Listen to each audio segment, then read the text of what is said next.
let's say my model only needs a 5 for this action to go off. And they end up cheating a 9 or a 10 for the action to go off. What that tells me is they don't have any 5, 6, 7, 8s, or 9s in their hand, right? And so the rest of the cards are either crap or they're really good.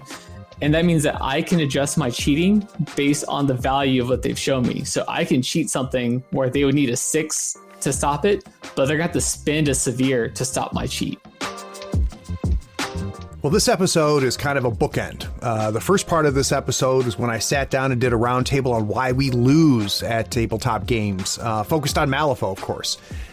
Now this time what I've done is I've taken 3 high-level players and I've sat them down in a roundtable and asked them the same question backwards. I want to know why they win. So what is it about their approach that allows them to win more games than they lose? We've got 3 players from 3 different parts of the world, and we break it all down. What they do pre-game, what a winning player does in-game, what do they do after the game. Stick around to the end. They give some solid, actionable advice on how you can improve your tabletop gaming. Enjoy. Playing a tabletop strategy game allows you to unplug and test your skills against friends. Every week, Third Floor Wars delivers useful strategies, discussions, battle reports, and reviews to tabletop games like Malifaux. If you want to get better at the games you already play, or discover the games other people are playing, you are in the right place. Craig and Ray welcome you to the Third Floor and the Tabletop Talk broadcast. Craig here on the third floor for yet another Tabletop Talk Malifaux Expert Roundtable. Today we're going to discuss what factors determine who wins a game of Malifaux. Now previously, hopefully you've already listened to the episode, we did an episode on why we lose at Malifaux or tabletop gamings in general. And of course I was featured as an expert on that roundtable because I'm quite good at it. But I figured, you know what, if we're going to talk about why we lose, let's get some top players from across the world who actually win playing Malifaux. And let's talk through why they think that is. So my guests today are Greg Piskosz, Bryan Bauer, and Ewan Bailey-Thiele. You've heard all 3 of these gentlemen on the podcast before. I consider all 3 of them top-level players of the game. So let's start off with you, Greg. It's been a little while since we've talked, so welcome back to the third floor. Oh, thank you, Craig. Yeah, it's nice to be chatting again, especially in amongst all this. Yeah, well, speaking of which, from my understanding, you've got nothing going on in your life, nothing crazy, right? No, not at all. No, just sitting here twiddling my thumbs. Yeah. So I talk about, Greg being a top player, and he's somebody who I really enjoy talking Malifaux with.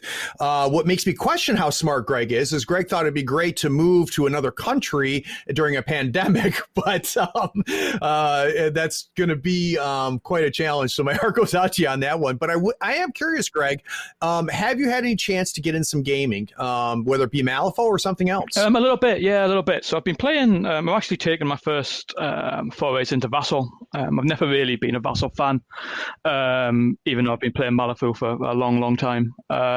It's, I suppose in extremis, right? You do what you got to do to get some games in. So no, I've been playing a few games, been testing out the Explorers. Actually, that's been good fun.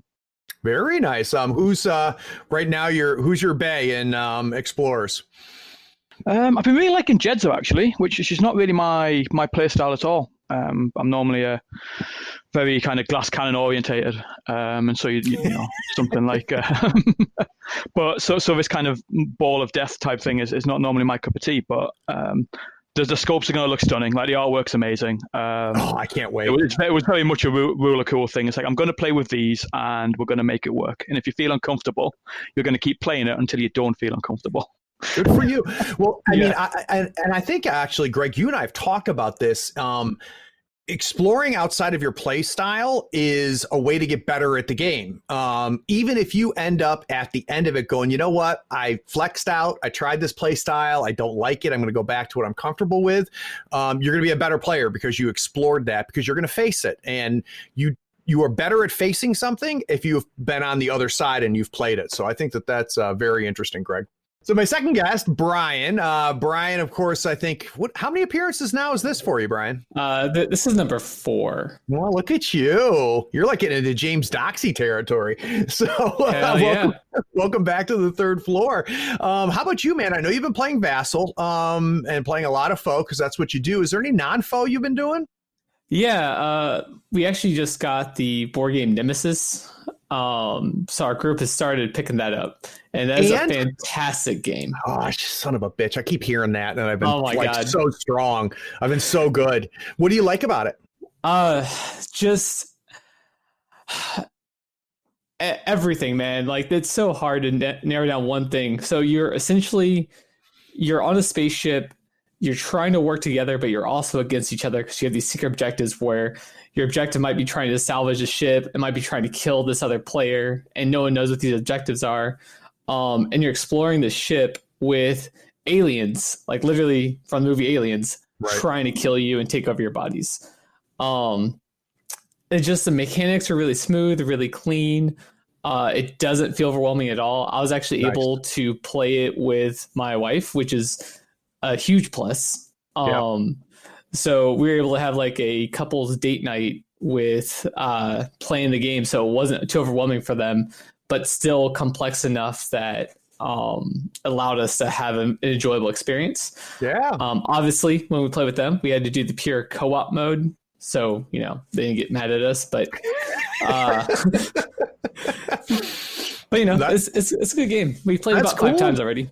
Yeah, I've heard good stuff about it. And it's a pretty game too. The components on it look really, really nice. The models are gorgeous. Yeah, and I know it's really dumb, but like I kind of need that a little bit in a board game. I need that little bit of flash to make me really love a board game. So let's go to our third guest. So Ewan, welcome back to the third floor.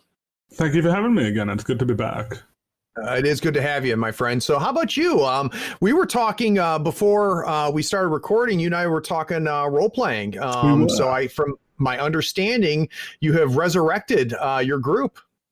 We have, yes. So I was the main DM for my group for going on a good 10 years-ish. And then we turned around and were like, nope, I'm playing in a game now, guys. Who's stepping up? And a very dear friend of mine who's also been a guest on this podcast previously, Rebecca from a Path to the Podium episode we recorded last year. Yeah. Is running the current game, and my partner's stepping up to run another one because we like to alternate campaigns every week, so fortnightly rotation. So they're both running at the moment, which is good fun. What system are you running? Previously, I was running Fate for my last game. In a superheroic setting, and these two are both running D&D. Very cool. Very, very cool. 5th Ed? Yeah, for both of these current games. Very, very nice.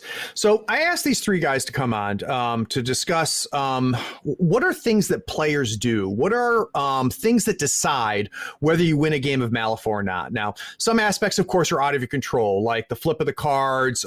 Even your opponent's decisions really are completely outside of your control, though I think that we're going to find that there's things that we can do to even manage both of those, right? To manage the flip of the cards as well as manage your opponent's decisions. And I think people are going to be surprised at just how much is under your control.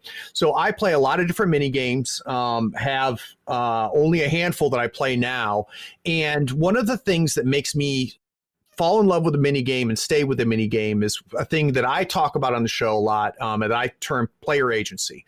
And really what that means is I want the decisions I make to matter, and I want them to be the deciding factor. I want at the end of my game, if I have miraculously won, but likely lost, I want to be able to say to myself, I could have done better, as opposed to it being completely out of my control because I rolled a bunch of ones. I can't get better at rolling dice, but if I'm making better decisions and better choices in the game, then I can get better. And that's the reason why Malifaux is by far my favorite minis game, because I think of all the mini games out there, I've yet to find one that mitigates and emphasizes decisions as well as Malifaux does.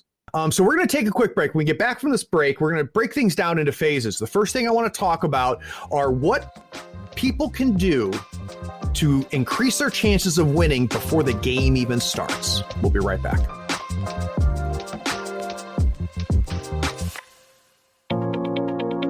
Howdy friends, Craig here. Nothing makes Malifaux easier than having the right tools. Here at the third floor, we love all the licensed Malifaux goodies from Custom Meeple. Not only are they helping support this podcast, they sell custom-made weird licensed tokens and terrain. They sell it all. Crew boxes, terrain, markers, tokens, and even a 3x3 full Malifaux board. Custom Meeple sells a complete M3E token set covering every marker and token you need to play. Custom Meeple are the source for the official accessories for Malifaux. Everything is designed by hand and authorized by Weird Games. Check them out at custommeeple.com, that's with one M, or follow the link in the show notes. Up your Malifaux game and be sure to tell them Craig from the third floor sent you. If you use the promo code Third Floor Friend, all one word, THIRDFLOORFRIEND, you'll get a 5% discount and help support the podcast. It's valid on everything except retail products and playmats. So one of the things I think that is fun in all mini games, but obviously we're talking Malifaux right now, is I like a game where I'm making decisions before models hit the table that are going to impact how the game goes. Now, you've heard me talk about this. I don't want a game where the decisions I make before the models hit the table decide who's going to win. And it's a criticism that I've had of 40K in the past. I haven't played 40K in a while, so it may no longer be true.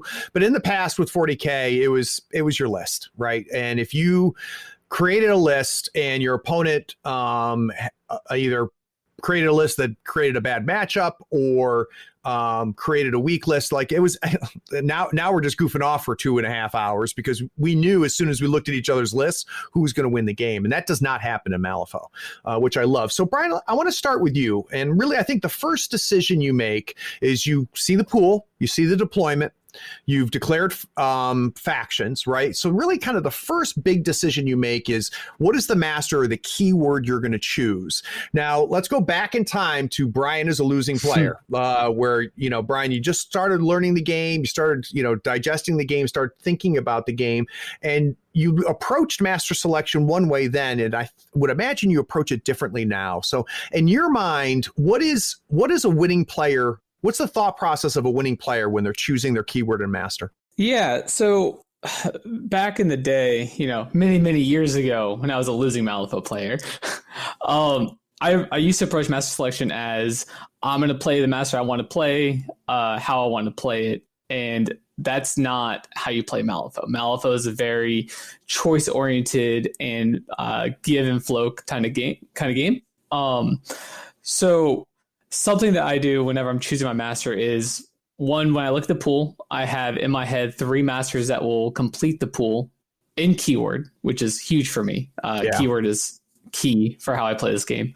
So I look at the pool, I say, these are the 3 top masters that can accomplish this. I look at my opposing's faction and say, okay, what are their 3 masters that can complete this pool? And then I work on my counters from there. So if I'm going against Neverborn, I'm always expecting Zoraida. So I might pick a master that has more in keyword that can counter Zoraida. And I just sort of play like that with my masters. And then obviously my comfort level with my masters has improved over the last couple of months. But that would be the best way. Is you look at the pool, you say, these are my masters. This is the faction I'm going against. What are out of these 3 masters? Which master is best against their top 3 masters?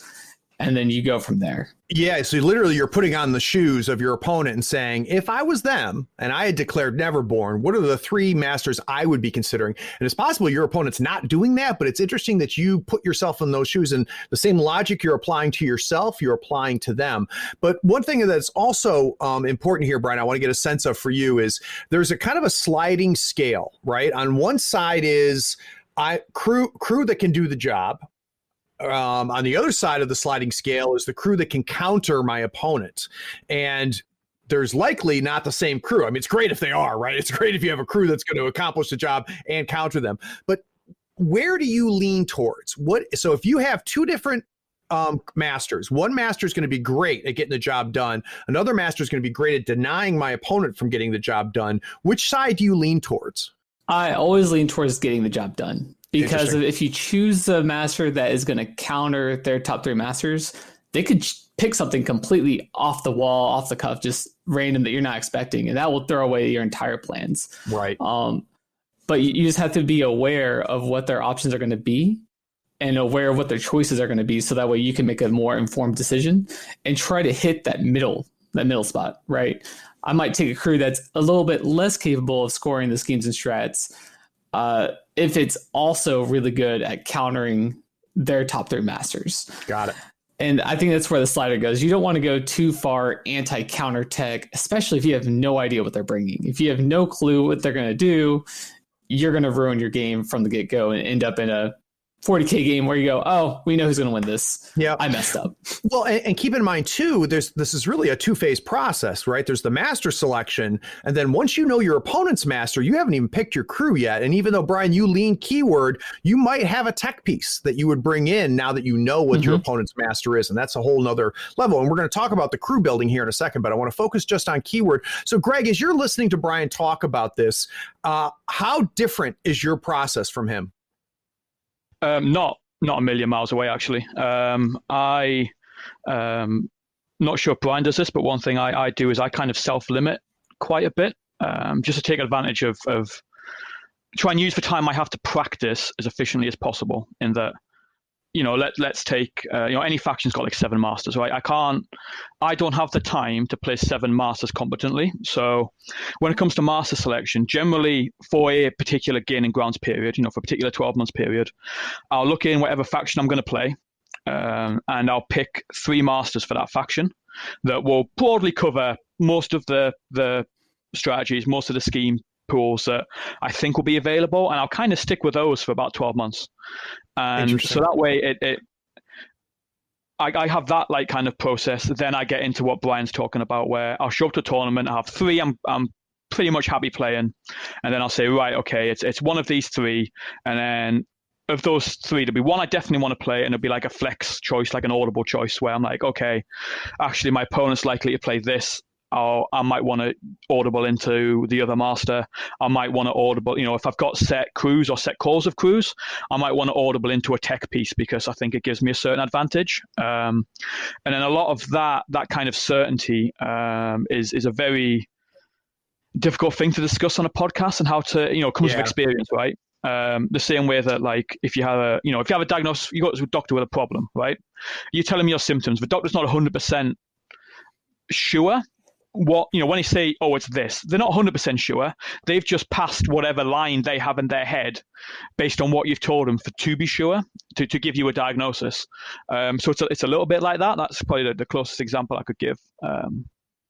So you're bringing up something that I love about Malifaux, which is, and it's frustrating for new players, but there is no answer in Malifaux, and I don't care what you're discussing, because there's so many gears, there's so many moving parts, and I could bring a pool to all 3 of you guys, and I could say to all 3 of you, you're playing Arcanist. Here's your opponent, pick your master, and there's a decent chance that the 3 of you are not going to pick the same master, and there's an even better chance that all 3 of you can defend your choice, which is what I love about this game. Now, Greg, the other thing I'm picking up from what you're talking about is you put a huge emphasis on familiarity, it sounds like you want to know your crew.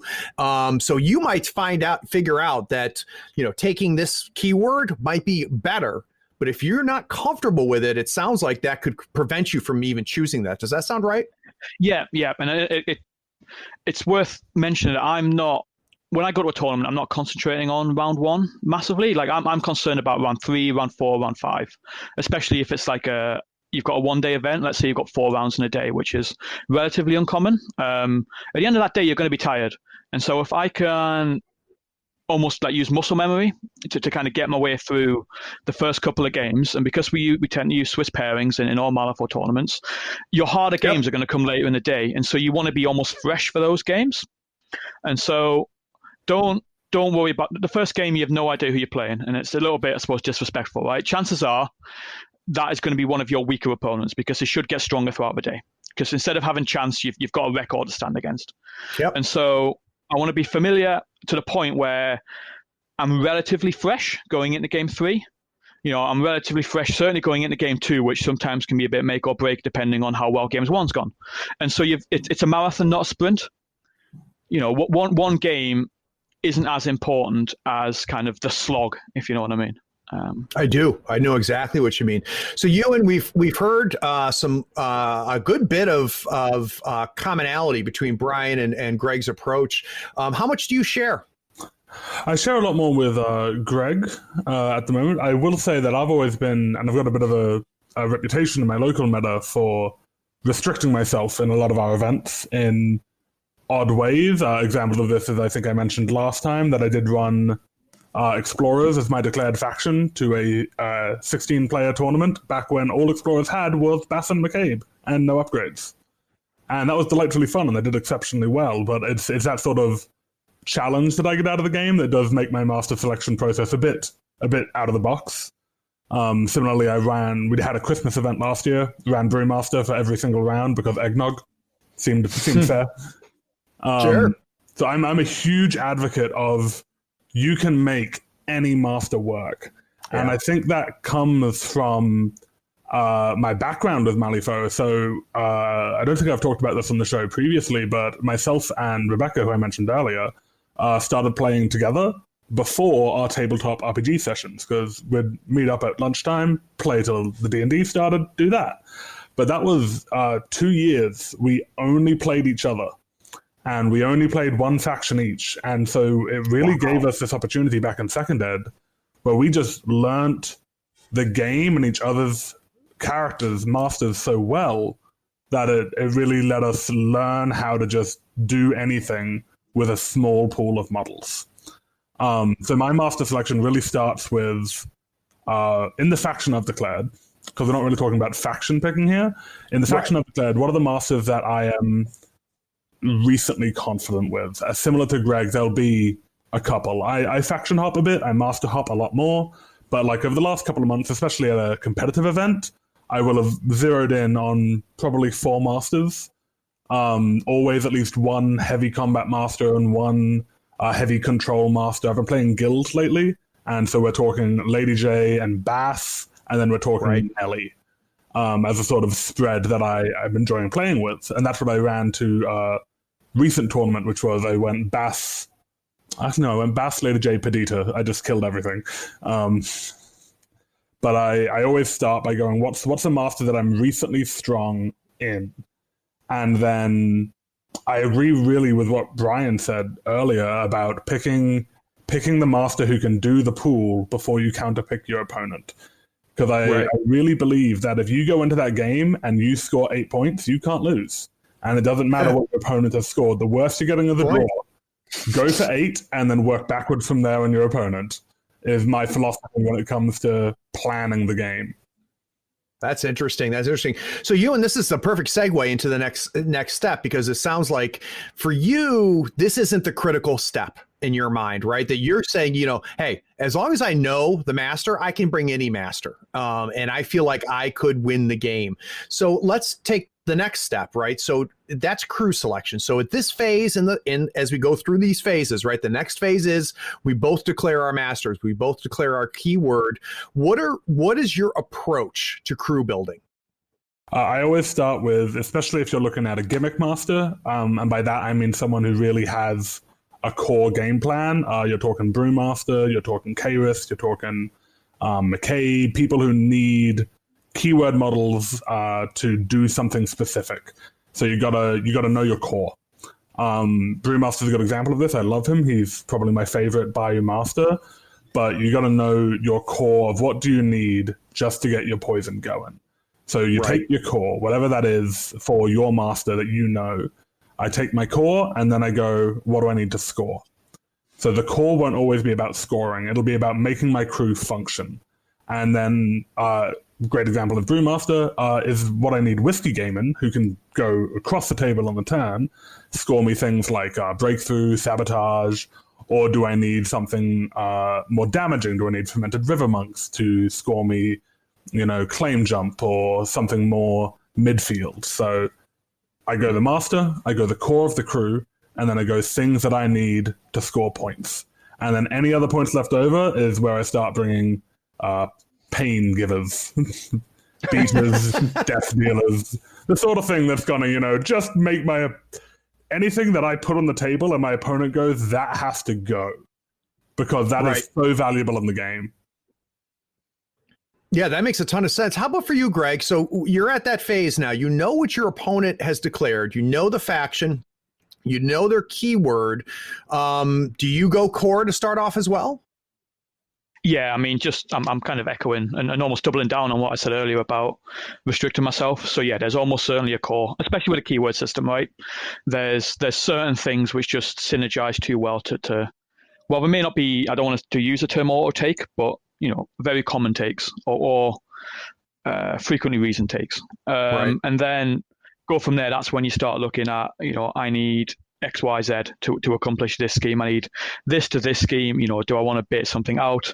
Is the master they've chosen a bit of a gear check, or a bit of a question master, a problem master? Something like Hoffman, where it's like, look, I'm going to play loads of armor. If I can deal with the armor, that just makes, no matter what the strat scheme pool is, that makes my life easier. Right. And so, you'll start looking at swapping in those models with almost, irreducible damage or those anti-armor triggers, that type of thing. And that, again, kind of all meshes together, and you have to evaluate, well, you only have so many stones, right? So it's like, well, do I need this fast model to score breakthrough more than I need this model which will ignore armor for me? And the board varies with that as well, right? It's like, well, do I need something with unimpeded because the board's full of forests, or do I need something that ignores concealment or cover because it's really jammed? Do I need leap? Do I need flight? There's lots of other bits and pieces which is hard to discuss in the abstract, but I think it's important to raise, just so anyone listening to this is it's not just the things we're talking about. It matters. The context matters so much. A lot of these things we're talking about, you need to run them through your head when you get to a table and you look at the table and you look at the board and look at the area you're playing on. Well, and it's why net listing does not work in Malifaux. And, it is. And again, it's frustrating for new players. I see them come on AWP all the time and they're like, I'm learning this master. Can somebody give me a couple lists, or do you think this is a good list? And it can be frustrating because the responses from people who are worth listening to are, well, what's the scheme pool? Who are you playing? What's the board look like? And they're like, we're not, and it makes it a little tougher, but it's why we like it, right? Now, Greg, I'd be interested to know, Greg, and maybe this is something that you have a specific memory of, or maybe we can talk generically, but what are mistakes you've seen being made? So is there a time when you've played somebody, or you've seen a game and you looked at their crew selection and you go, oh boy, why in God's name did you bring that model? So what are some mistakes you have seen other people make in crew selection? It's probably the board. It's not considering the board. Yeah, I think more than anything else is that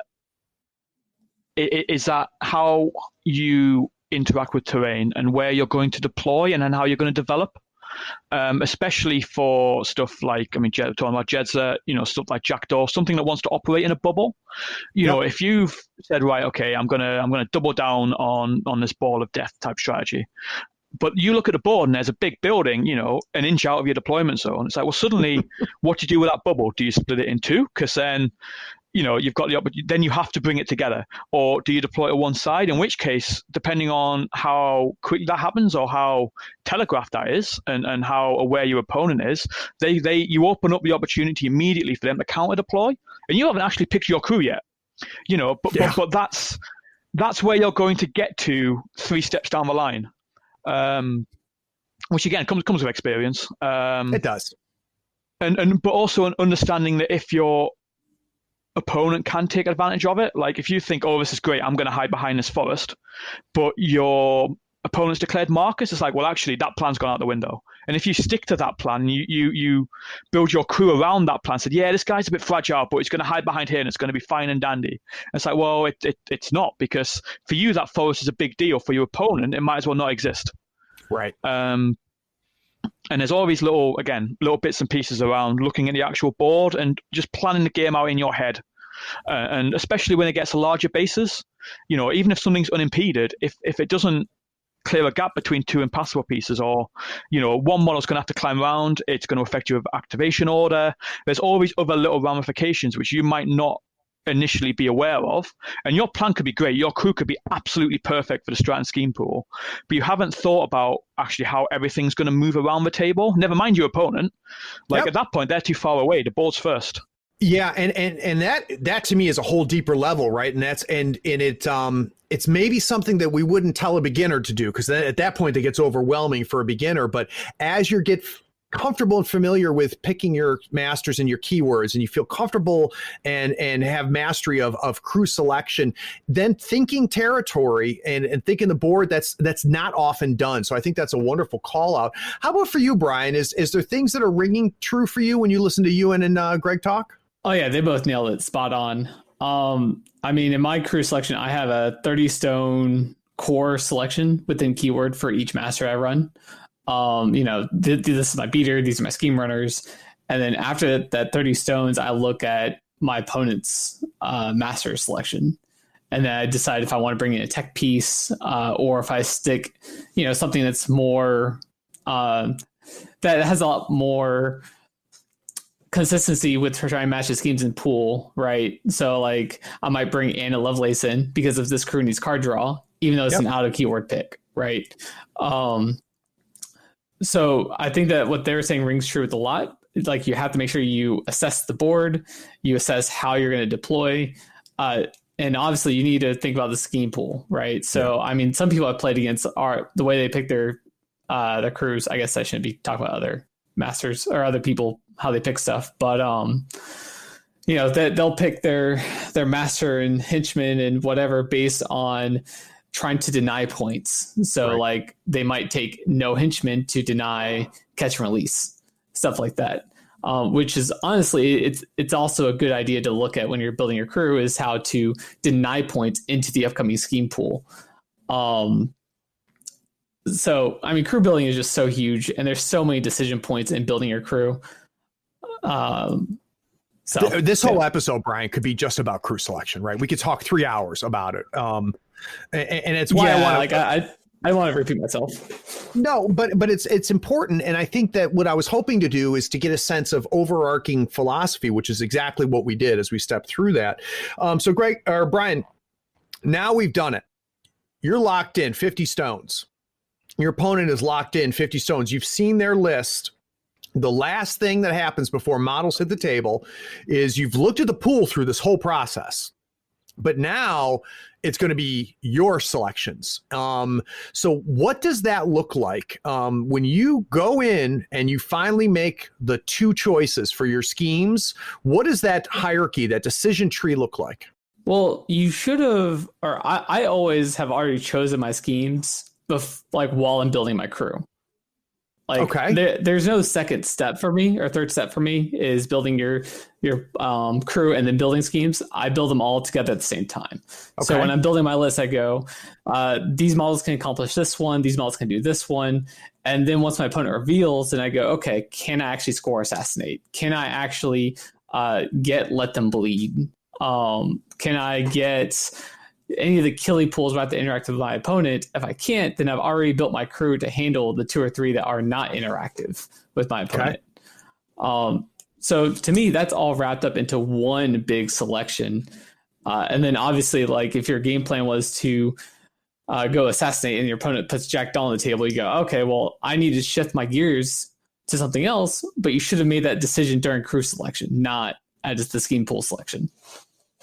The only time I think it would make any difference would be with sabotage. Sabotage is the one instance that I think it makes a difference because of how fast is their crew and how fast is your crew.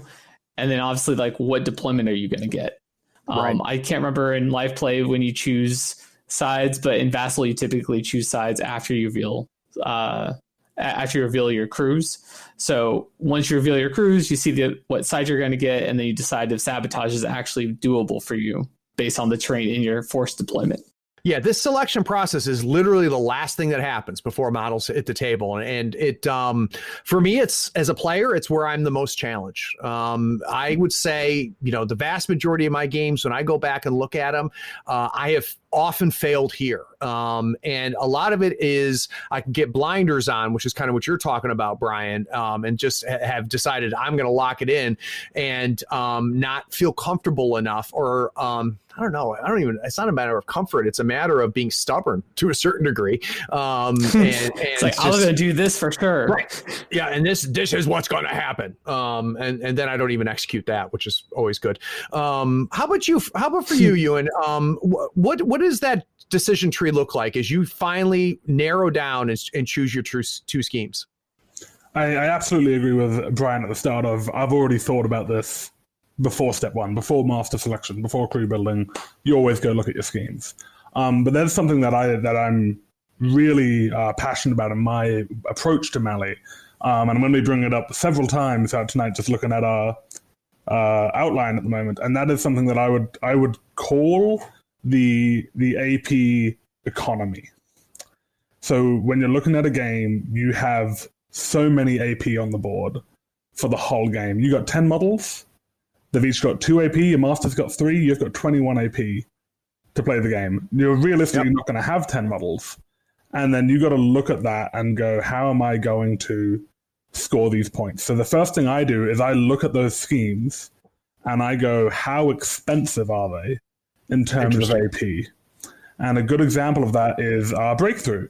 I hate Breakthrough on almost all of my masters that I like to play. Some of them are phenomenal at it. Brewmaster with Whiskey Gaming, great. McCabe, I love playing with Hucksters, loves Breakthrough. But a lot of the time, I look at Breakthrough and I go, this scheme is too expensive for me to score. Like, even in just standard deployment, it takes an average of 11 AP for one model with move 5 to score Breakthrough if it's unaided. So if you don't have out-of-action movements or places or bonus actions to help you, that is huge. It's actually more than one standard model can accomplish in a game. Right. So I'll start by going, which one of these schemes are too costly for me to really achieve without picking a master for it, and I'll throw those out the window. Or I'll pick a master who I know can do them, such as we talked about McCabe and Brewmaster. Yep. And once I've looked at that, I'll pick cheap schemes, because cheap schemes give you more leeway. They give you more room to make decisions on the table and to adapt to your opponent's decisions. Because with expensive schemes, you lose that model, or a model ends up out of position, and suddenly you're having to make that choice of, which scheme don't I score? Well, you're going for 7 points now, or you're going for 6, you're going for 5. You're like, it's impossible, can't do it anymore. I hate that. So I'll go for the cheaper schemes, and I'll look for paired schemes that work. And it's something that I did a lot when I started playing that I've gotten better at, is there are some paired schemes that work really well. A favorite of mine, to the point where I can't take it against my close friends anymore because they know, is Claim, Jump, Leave Your Mark. It's such a good pair of schemes. They're in the same place, but they also require different kinds of actions. And Claim Jump is very AP cheap. You can do it with 2 AP to walk to the middle point. And if you stay there and you're fine the whole game, that's all it's ever cost you. But similarly, something like Sabotage and Breakthrough is very AP expensive. You're having to get all the way to your opponent's side of the board, and then at that point, I believe it's 7 scheme markers you're having to put down to fully score it, 6, 7. It's so difficult to do. So identifying pairs of schemes that work well and pairs that don't, and then choosing the cheapest schemes available to you in terms of the AP economy is how I tend to approach it. And obviously that gets factored into your master and your opponents. What can they counter? What can you score well? But that's going into the next step of understanding the AP economy. Guys, you're blowing my mind a little bit, Ewan. This is something that I theoretically have always known, but I like how you have framed it. And it is, I like that idea of pricing out your schemes, and what the currency is how many actions, literal actions, is it going to take, even if my opponent didn't exist on the board, right? Yeah. Like, what is the price to play here? Greg, do you go through that process? this? Do you look at how efficient or costly an AP, a scheme's going to be? A little bit, yeah. Just to kind of add to what Ewan's done, I also assess likelihood as well. So one of the things that I think Ewan's getting at there with the AP is how much AP you have to spend, but actually how much unobstructed AP you have to spend. If you want to drop markers, if you need to drop 7 markers down, right? Well, if your opponent picks a marker up, it's got more expensive. So likelihood of points, and this is maybe one bit where I'll disagree with Ewan slightly, is that I put a big onus on likelihood of scoring the points. Like I don't always enter a game and pick my schemes expecting to get 8 points. I will happily play a 7-point game if I think I'm more likely to get 7 points than I am pushing to 8. Especially when it comes to certain schemes like sorry, my dog is here. Go wonderful. Stuff like say catch and release, right? So 1 point of that is relatively easy to get, right? You can potentially just run a model up to a master or henchman and you're good to go. But the second point of that's got like 3 different conditions you've got to meet to score the second point. Right. And so, you've got to be you've got to be alive for starters, right? After you've ran up to an enemy master or henchman, you've got to be on the enemy half of the table. You've got to not be engaged by anyone, right, to get your second point. So depending on if the other schemes I'm not, really happy with, especially based after, let's say I was picking assassination and, like Bryan said earlier, that's been taken off the table by my opponent's master selection. I'm like, right, okay, well, I've got catch and release. It's not great, but if I pick assassin, it's more likely than assassinate. So, okay, chances are I'm only going to play a 7-point game because whatever I'm going to pick will almost die. But I'm more likely to get that 1 point than I am to get the second point for assassinate. So, you know what? I'm going to play 7 points down. And it's a little bit harder for me. But if I can get 7, I need to concentrate then on keeping my opponent to 6 more than I was just going to say, so I'm almost trying to divert resources I'd spend trying to get that 8th point into preventing my opponent getting their 7th. That's fascinating because it does. It makes a ton of sense. And what's interesting now is we've got a second pricing model, right, for the scheme. So we've got Ewan talking about AP as a pricing model, and then Greg talking about, I price them too, but I also price them based on likelihood. And it sounds like how intricate or complicated. Very, very interesting. So, guys, let's take a quick break. When we get back from this break, we're going to have models hit the table and we're going to start flipping cards. And we're going to talk about things that happen as you're playing that are going to make or break your ability to win the game. We'll be right back.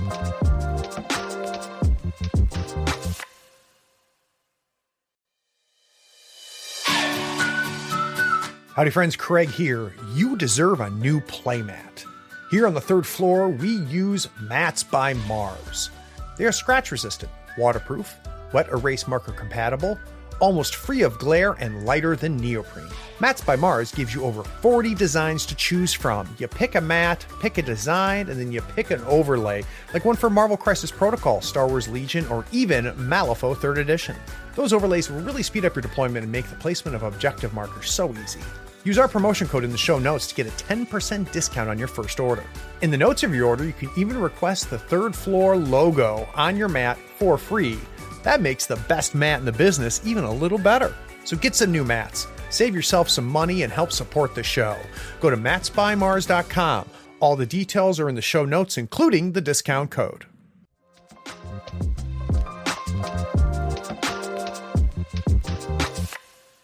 All right, so now I've already made all the decisions that guarantee I'm not going to win the game, but these guys have made decisions that are going to be favorable for their situation. But now we're in the game. We are making decisions, and there's micro decisions, there's overall decisions, and we're not going to get caught up in the minutia here, but I think it's important to call out some specific in-game process. And I think one of the biggest things that if someone is learning about Malifaux, they need to understand the concept of resource management. And Malifaux, as you've heard on this podcast before, has several different types of resources. And I want to talk about the obvious ones. So Bryan, cards are important, right? We can stop the podcast now, right? But I think that cards as a resource is something that winning players look at a little bit different than other players. So what do you think? How do you have to look at cards in order to be successful? So obviously, this is a game all about cards instead of dice. So cards are the most important thing in this entire game. I mean, you strip away all the keywords, all the models, and it all comes down to flipping cards. The same 54 pack of cards in your deck as your opponent, other than Dreamer, because he cheats. But so cards are so important as a resource because of how much influence it gives you on the game. It gives you a lot more player choice. It gives you a lot more options. It lets you change a bad situation into a good one. And there are a lot of little things you can do that can optimize your cards and your card draws and flips that will change the whole layout of how the game is played. And also what your opponent's cards are, right? So I spend probably 30% of my game reading my opponent's card and their deck as we play our games. And what I mean by that is, so opening hand, you draw your cards. First thing you decide is, do I want a stone? I'm actually looking at my opponent in real life, or I'm listening to them in Vassal. And I either listen for like a sigh, a look of disgust, a look of sadness. You know, it's like poker tells, right? Like I played a lot of competitive poker in my day. And so you watch them draw their cards. You can sort of gauge their hand strength. They might have only one sphere. They might have a bunch of weaks. And then how fast do they stone? So, I mean, I'll play against people. They'll draw their hand, look immediately and say, I'm stoning, right? First thing, I'm stoning. And when they say that, you know that their hand is crap. And you can be very aggressive with your first activation because they don't have the resources to defend themselves. Also, when their hand is bad, it means that their deck is going to be a little bit hotter, so they're going to flip better. And so you need to try to mull through that before the deck starts getting hot, right? So you need to be more aggressive when they have bad hands. Or they go, oh my God, this is so good for me. Obviously not like that, but they might be a little bit happier. And when they're happier, you know they have a good hand and you have to play more defensively and more reactively to what they have. Another big thing is, sorry, go ahead. If your opponent, just on that point there, Bryan, like if your opponent is sitting there with 8 stones and they get their opening hand and they don't stone, they've given you a ton of information. Oh yeah, for sure. And then so like another thing is when people are cheating, right? So let's say my model only needs a 5 for this action to go off. And they end up cheating a 9 or a 10 for the action to go off. What that tells me is they don't have any 5, 6, 7, 8s, or 9s in their hand, right? And so the rest of the cards are either crap or they're really good. And that means that I can adjust my cheating based on the value of what they've shown me. So I can cheat something where they would need a 6 to stop it, but they're going to have to spend a severe to stop my cheat, right? Interesting. And so you play this back and forth game with their hand strength compared to your hand strength. And if I spend a 7 out of my hand to make you spend an 11, that is a win for me. I don't care what the scenario is. I just won that scenario. I won that flip. I won that cheat. So that's another huge thing. And then the last thing I'm going to go on my rant is playing with your deck is important in the sense of when you have to discard cards. You should be choosing which cards you're discarding based on where you're at in the game and what you want in your deck. So at the end of your turn, you pitch your hand, you pitch bad cards, they won't be in your hand next turn. But let's say that you have to pitch a card on one of the last 3 activations. A lot of people will discard the 1 or the 2. I might throw away a 6, 7, or an 8 out of my hand because I want that card back in my deck next turn, and I can get rid of the 1 at the end of the turn so I can keep it. And doing some small moves like that will slightly improve your deck, but it's enough that's going to play a big role later on down the road. Yeah, that's an important concept when you talk about ditching cards. It was one of the things that I loved the most about Ray's video on hand management. And if you haven't checked that out, go to our YouTube channel and make sure you watch it because I think it's a good video that Ray made. He made it a while ago, but it still holds true. And that's one of the things that he talks about, Bryan. Greg, as you're listening to Bryan talk, do you think about cards the way Bryan does? Yeah, very, very similar. I just want to actually expand on what Bryan was saying, and try and introduce or develop the concept of value, which I think is getting to the core of what Bryan was talking about, and that different cards with different values and different suits, the value of those cards changes throughout the turn, and it's quite important to recognize that. Like, let's say, just expanding on what Bryan said, let's say you've only got like a 7 of masks in your hand and you've got a 12 of rams, right? Well, the 12 of rams, us talking on the podcast, is always better than the 7, right? Always.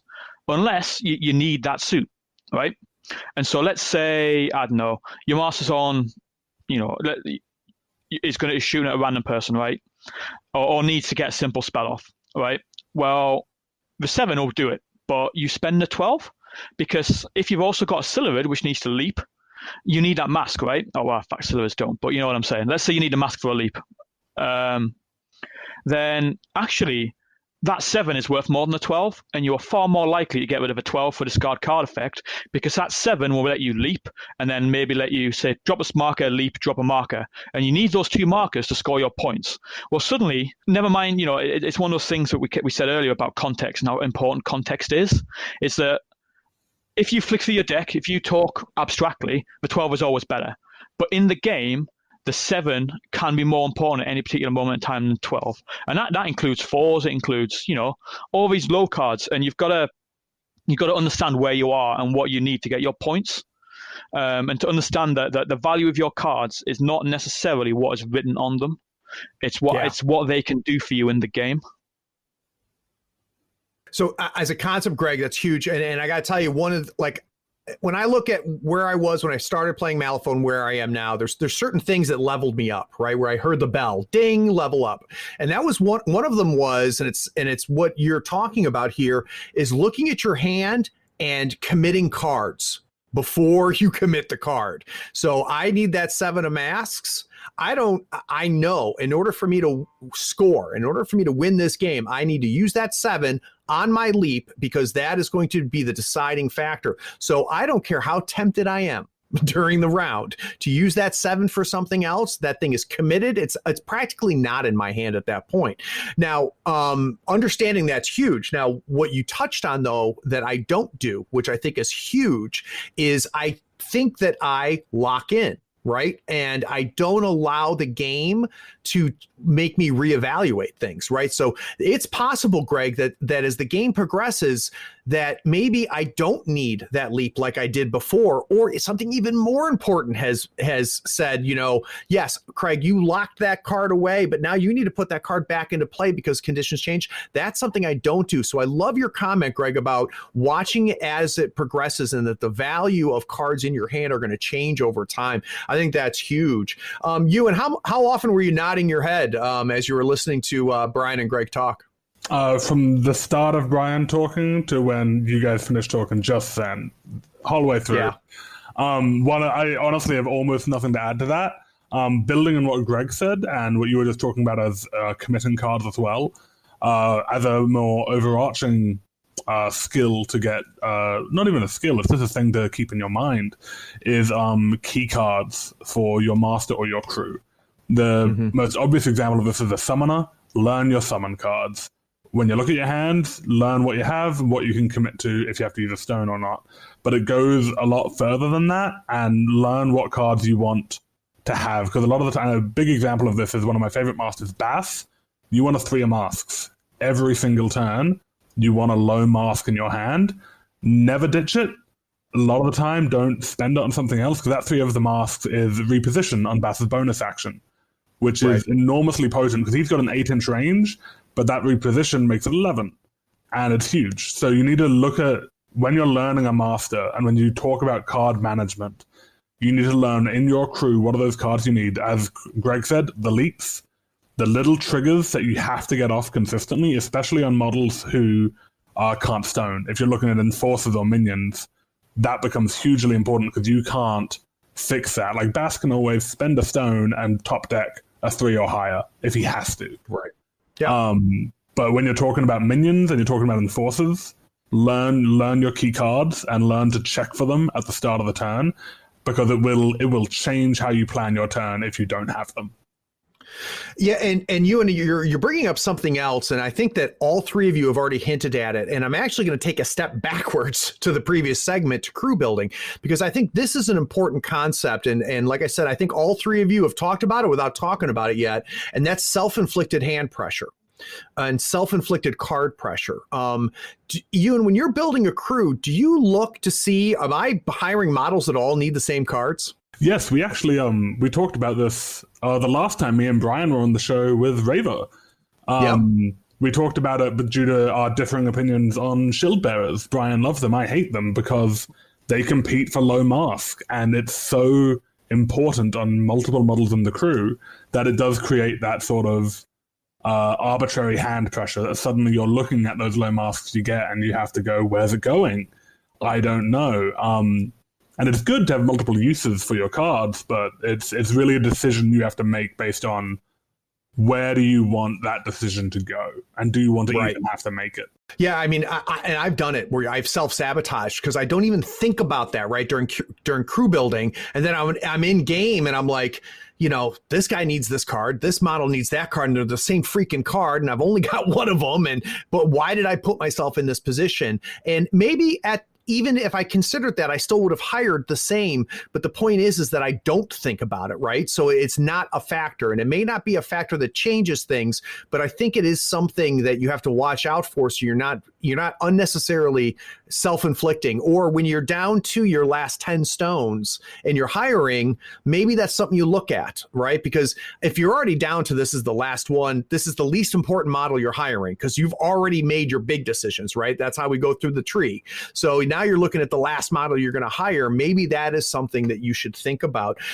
Now, Ewan, you talked about already the AP costs when we talked about scheme selections, but AP is a resource, and I'd be curious to know, as you're spending AP, is there a decision process there? Definitely.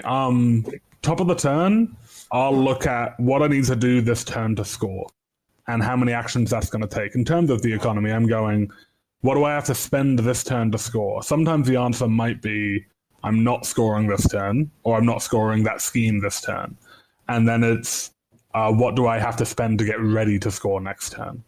That's the first thing I'll look at, is score the strat, because with the sort of exception of, I believe it's, off the top of my head, it's ley lines, corrupted ley lines. You can bank a point turn one by claiming a ley line turn one, and then you have a banked point for the game.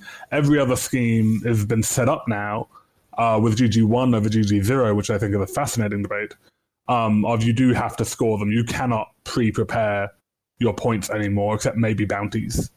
So I'll look at, how do I score the strat, because I have to score the strat, or I have to at least think about whether I can score the strat, turn 2 to 5. Then how can I score my schemes? And then the rest of it is, how do I stop my opponent, harass my opponent? Do I have backups if something goes wrong?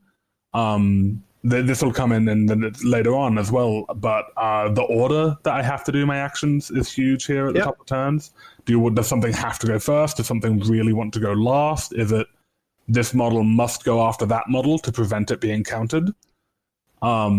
And then from there, it'll really be that case of, I know what I have to spend or what I want to spend on objectives. And then I know what everything else becomes chaff and blocking material, and it creates the space for you to score where you need to. Yep. And it, what's cool, I mean, even though, and this is going to ape a point that Greg keeps bringing up, and it's a good point, is we're talking about each of these things in isolation, but we can talk about none of them in isolation, right? Yeah. And it, like, all of it is contextual. All of them impact other things, and all of them are flexible, especially at this point in the game. So real quick, Ewan, when the conversation comes up of resource management, when people are talking Malifaux, what is a resource that people don't bring up that they should? What is a resource people don't think about that they should think about? Debuff conditions, I think, are huge. And it's in that sense of, as I was talking about this whole time, which is the core of my playstyle, the AP economy. Slow, stagger, anything like that, stun is huge. Anything that takes a resource away from your opponent is hugely damaging to their game plan. I love Nelly to my core because she just takes your opponent, and that AP economy, she gets so many extra pseudo actions out of it and just pulls your opponents away. That deficit, you want to put your opponent in an AP deficit, and then they cannot score that turn. They cannot score next turn. They might not be able to score that for the rest of the game. Really looking at what you can do that's not killing. Killing an enemy model will remove their AP for the rest of the game, but if you can't kill it, what can you do to slow it down? Engagement, debuff conditions, anything. Just putting a model physically in the way of where they need to move. If you have to walk around me instead of walk directly line, that might cost you a second walk, and that second walk can be the nail in the coffin for scoring a scheme. Yeah, so the AP economy is not just yours. You're looking at your opponents and what you can do to impact that, looking at it as a net relationship, right? Yeah, that you almost gain AP by taking AP away from them. Greg, when you hear people talking about resources, what are things that people just don't think about that they need to? Yeah, so Ewan kind of just got there in the end, but I was about to again disagree with Ewan again. That I focus on space more than I do like debuffs and stuff like that, because I don't need to. It's very rare I need to flip cards to deny space and take space, right? Like, it's especially in the start of a game, and it goes into my playstyle. That's why I kind of open talking about how I like to play glass cannons. I like to play stuff that's fast and maneuverable, which I think are two different things, but we'll be in that discussion for 2 hours as well. And but it's that if I can get across the board, if I can set the line of engagement past the halfway line, right, I've made it so much harder for my opponent to I've taken half the board from my opponent. I haven't flipped cards, right? And especially if I've got there quickly. And we talked about it a lot in the Nakima episode when we started getting into kind of a higher levels of play, and about how the actually killing stuff wasn't important as being in the right spot. And Ewan mentioned it, in this episode, that just physically being in the way and making someone walk around you, even if you don't have to take a disengaging strike, right? If they've moved around you, mission accomplished. You haven't haven't cheated any cards, you haven't flipped any cards off the top of your deck, you haven't really risked anything because they haven't hit you either. Your model's just there and it's doing its job. And you've spent AP, but that's fine, because so many of the schemes require you to be on your opponent's half of the board anyway. You are making that journey. You've just gone there faster. And it comes back to what we said earlier about risk, that that model might die, and that's something you've got to become comfortable with. That sometimes a model dying is not the end of the world if your opponent has spent a disproportionate amount of AP getting rid of it. It's, again, going back to that Nakima episode, it's the main reason I adore Wicked Dolls, because they're not the toughest models in the world on paper, but they'll take too much putting down for a 3-star model. Yep, you come out ahead. You come out ahead. No question about it. Bryan, obviously, what these guys are talking about is significant. Is there another hidden resource out there that people just don't pay attention to and you're able to take advantage of? Overall pressure would be a resource that I would say is something that most people don't really take advantage of. Everyone knows about it, like, as a generic concept, but the entire time I'm playing with my opponents, I'm doing everything I can to enforce pressure on them from every angle possible. So that could be attacking their hand. That could be attacking models to force them to burn stones to defend. That could be giving them slow, stunned, all that stuff to reduce their AP efficiency. I could be waiting to activate models specifically because I know that they are afraid of that model making a move that can counter their move. So I will delay activating models that will force them to make harder choices. Because this game is all about choice, my entire goal is to make my opponent's choices as awful as possible. Yeah. Because you can play against someone that can make nothing but good choices and the best optimal selections. We have someone in our meta that he doesn't make a mistake. So the only way to really beat him is to put him in situations where his only choices are bad choices. Right. And that we're not talking about Nick, right? No, unfortunately. Poor Nick. He puts himself in bad spots. I can't have somebody on the Texas meta without making fun of Nick. It's good. He likes the mentions. I know he does. So one thing, and like I said, I mean, just this segment here could be 3 episodes. And, it's very possible that this is going to be an ongoing series where I bring in more people to talk about this, because I think I can get a lot of mileage out of this idea. But here, I do want to talk about one more thing before we take a break. And it's going to build off something that I preach. So a phrase that everybody who listens has heard me say before is stop playing your crew, start playing the game, right? So in order for you to be successful, you need to understand and know your models, which we've already talked about. But when I talk about playing the game, that means that you have freed up headspace to take in information and use information. And I think one of the things that if you are not playing your crew and you're playing the game, that you're able to do is you're able to watch, listen, and react to your opponent, because you're not heads down looking at your cards. So one of the things, Bryan, I want to kind of talk about a little bit is things like the questions you ask your opponent. And how you phrase these questions in an open information game, or how you react to your opponent, or watching the decisions your opponent's making and what those decisions are telling you. So how much of that is part of the game for you? I mean, as you can tell, my entire game plan is playing with my opponent. Literally just trying to get in their head, read their cards, read their hand, read the story that they're telling me throughout the entire game, and then doing things to make that story harder to tell. Interesting. So pretty much as we're playing the game, I'm asking questions, obviously, like, do you have any models that can pick up scheme markers? Do you have any models that can do X? The generic questions of what in your crew can affect the things that I want to do with my crew. But when you get down to the deeper level, you need to be watching what your opponent's actions are doing and what they're trying to tell you with their scheme selection, right? So scheme selection denial is also a huge key part of this game, and you can only get that by reading your opponent.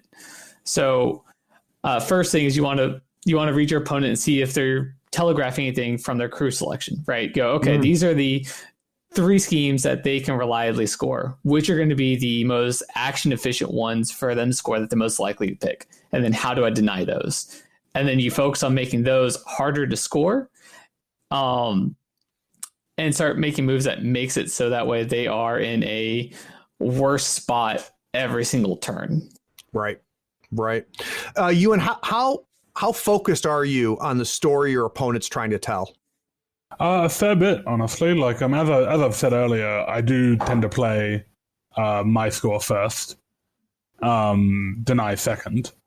But I really look for like small key tells. Models which move erratically is huge. I had a game a week ago where Sue was going one direction, my opponent's Sue, and then he just turned around and started going back the other way after one of my models that had just sprinted that direction. And I'm like, okay, so you've got vendetta, because he's now hunting down my enforcer that I just had to emergency move, and that's weird. So you can see that ahead of time and go, you wasted time there, and the only reason you would have wasted time is if what changed that made you do that. Anything that the opponent is tricky things, like there's lots of really obvious ones. If your opponent puts a fast model on the far flank of the board and sprints them towards your opponent's zone, you kind of know what's going on there. That's sort of like relatively easy to read, but I look for the small things that really tell you that something is going on in that area. Like, is the area the center of the board? Is it a piece of terrain? Is it one of your models that they're following? Is it one of their models that is behaving erratically? If you can identify the thing that is strange, you can then look at the scheme pool and go, what lines up? What part of what is this strangeness? Which one of these explains it? And that's a big part of how I tend to approach reading is look for the thing that's out of place and then find an explanation that makes it make sense. Yeah, that makes sense. And now a concept that Greg had brought up, and I think it's an important concept, is the idea of muscle memory.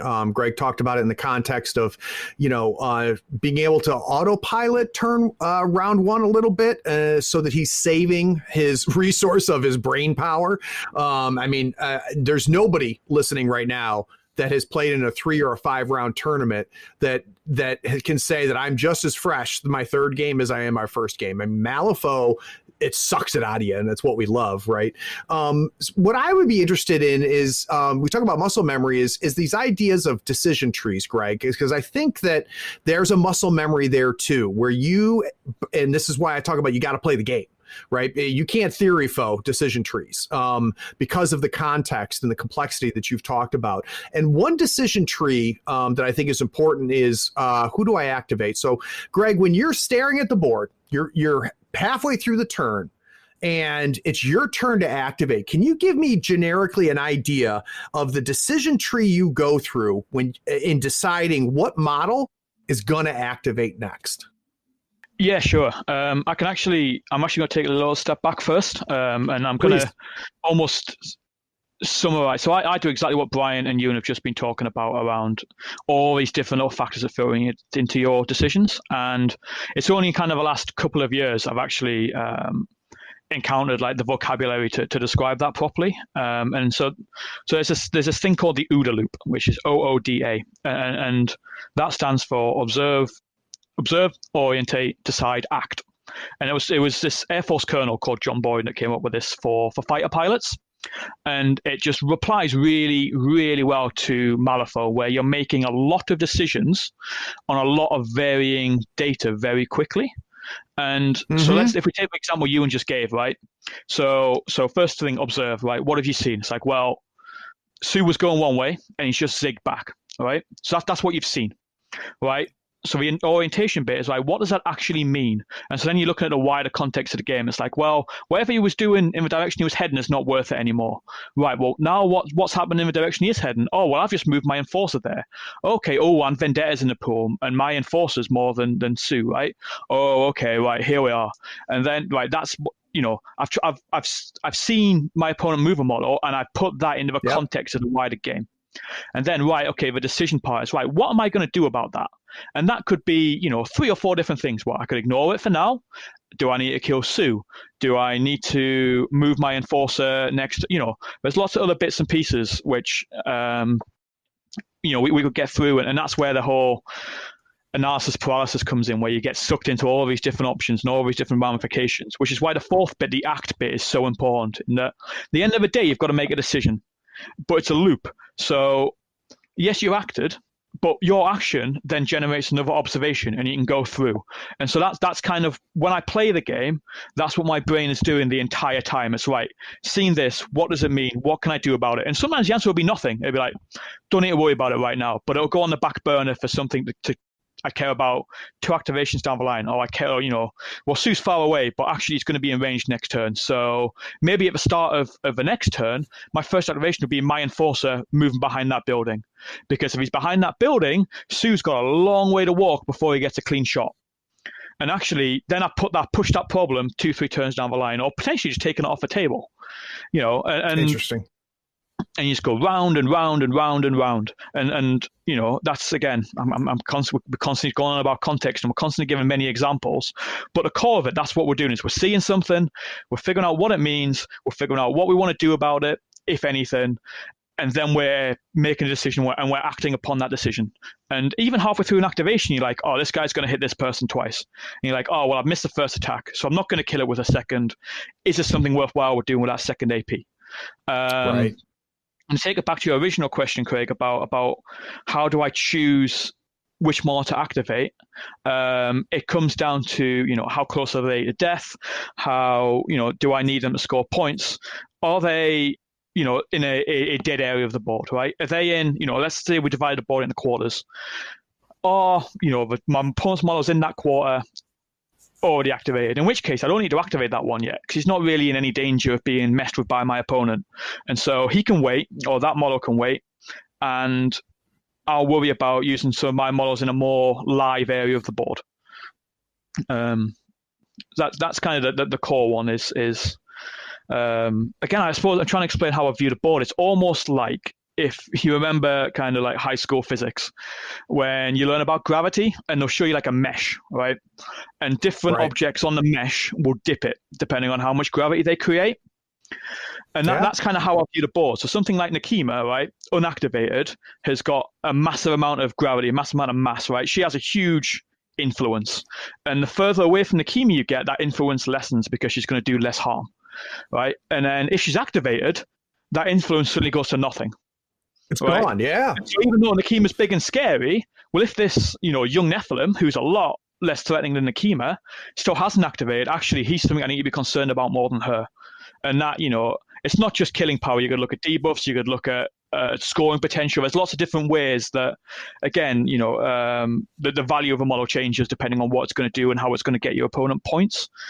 And it's a mix of is it more important at this point to advance my game plan or to restrict my opponents? And that comes down to, at the end of the day, we're fighting over 9 points because to win, you need to score 8 and deny your opponent 1, right? And that number can change, right? Suddenly we could be fighting over, instead of 9 points, we could be fighting over 8 because, I can lock in 7, so I need to keep my opponent on 6. Or, vice versa. Yep. And it comes back to risk and it comes, the probability of that, right? At this point in time, my actions are better spent stopping my opponent missing a ley line point, for example. Right, because I've already got 1 locked in. So if I can stop them locking 1 in on the first turn, I've made life just a little bit harder than them, which may be more important at that point than locking my second point in, which again is a very, very hard thing to talk about in the abstract. It is. Which is why I wanted to get that OODA loop thing and try and explain it, because at the end of the day, that plus experience is what's going to get you across the line. Well, and Greg, it's why I wanted you on here. It's not just because you're handsome and you have a nice accent. It's because I love your ability to put a language where these concepts that are fluid concepts could at least be discussed. And I think that OODA loop is phenomenal because it can be done on a macro level. And it can be down to a simple second action in an AP going through a little mini OODA, right? And going through this. So I absolutely love that. How about for you, Bryan? I'm putting you in the same scenario. You're staring at the board. She's already activated 3 models. It's your turn to activate. What does that process look like for you and that decision tree? The OODA loop, I didn't know what that concept was, but it is something that we all do. Right. It's nice to actually have the word for the concept of how we view and evaluate this game. But yeah, so the decision tree is just so long. There are so many different things that weight what the action is going to be. So it really comes down to, how am I going to score? How am I going to deny scoring? Is my scoring safe? So like if I have a Necropunk that's about to grab a symbol of authority in a corner and he doesn't have a model I can go and smack him, he's safe. I don't need to worry about him. There's nothing he can do to stop that. So that can be an end of round activation. And so then I look back at the rest of my crew and go, what is threatening in my crew right now? And what do I need to do to stop stuff? A lot of the way I play is I play a lot of kill a foe, but kill a foe in like denial strategy, right? So the best way to limit your opponent's options is just to remove their AP from the game. Yep. So remove their actions and then remove the amount of things that they can accomplish throughout the game. And you kill a model, that's 2 or 3 AP that's gone. Yep. And so that just comes down to, how do I pressure my opponent again? And then was my opponent trying to score? So how can I pressure him so it's even harder to score this? Yep. Yeah, killing an unactivated model is a lot different than killing an activated model. And doing it on turn 2 is a lot different than doing it on turn 5. Yep. For exactly what you're talking about, and keeping in mind that resource, and as Ewan pointed out, it's a finite resource. It is at the beginning of the game. There is a set number of AP available. And when you're able, and it cascades down, right? When you kill a model, are you taking out 2 AP from the game total on turn 5, or are you getting rid of 6 AP because you did it, much earlier in the game, and that can be huge. Ewan, as you're listening to this and you think about your OODA loop, your process that you go through, does your tree follow the same way that these guys are talking about, or am I making a mistake here in saying that this is a decision tree? Is it more organic than that? I think it's really flexible. I really like the descriptions that Bryan and Greg have given so far. One thing that I don't think we've touched on yet, but I'm sure my compatriots will agree on here, is you also have to think about activations you don't want to take yet. A lot of the time it's what do I need to activate first, but something that almost every game I play in, there's a situation where I look at the board and I go, I can't activate this model yet. I want this model to go last. And a lot of the time it's a model that can move an opponent's model with an obey or a push trigger, or a model that can eat a scheme marker in some way. And then you're looking at that board and you go, you've shown me exactly which model is about to score that scheme. I can't let that model, like it's claim jump, I cannot let that model walk onto the center point until my obey model has gone. I have to wait. I have to make sure that my obey model goes after you, and that's when those safe activations that Bryan and Greg have talked about actually become pass tokens. They become the ability to go, I'm going to go do this thing, my Necropunk in the corner that's completely safe. I'm going to do it, and it's just I'm doing it because it makes you go again, and it gives me that opportunity to go last. And because of the nature of how pass tokens work in this game, who gets the last activation is determined when you finish initiative, unless an unactivated model dies. Yeah. And so if you can identify those models that have to go last, and you're in the position where you're not going last, you get a new priority, which is kill any unactivated model. Because kill any unactivated model, no matter who it is, flips that order, and suddenly you're going last in the turn. And thinking about that order as a really flexible thing and learning when you have to go first and when you have to go last will really level up your ability to score and deny during a turn. Yeah, and before we break, I've heard people say, well, activation order doesn't matter as much in 3rd edition. And that is 100% incorrect. Now, what you can argue is that not activation order, activation control. Activation control doesn't matter as much in 3. And I think what people really mean to say is that activation control is harder to achieve in 3 than 2. But it doesn't make it any less powerful.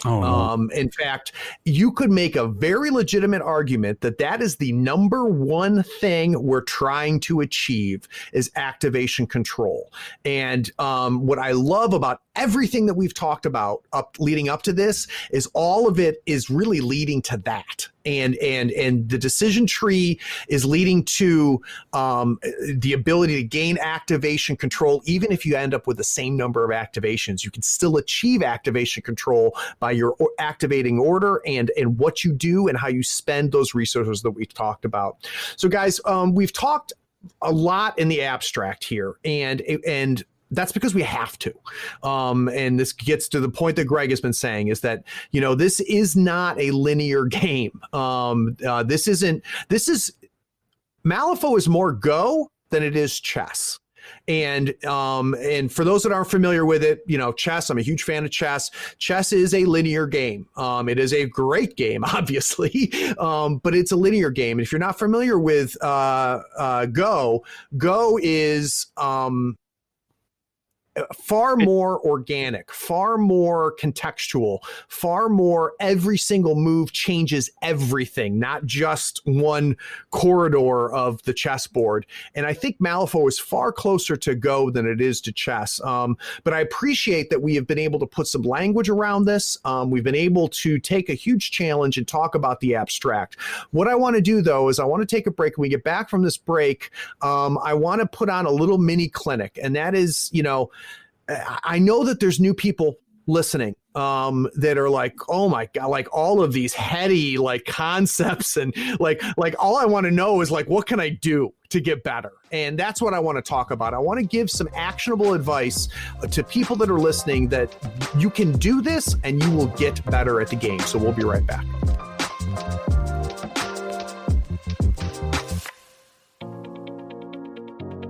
Hi, my name is Noah Suderman, and my dad is a Patreon supporter of Third Floor Wars.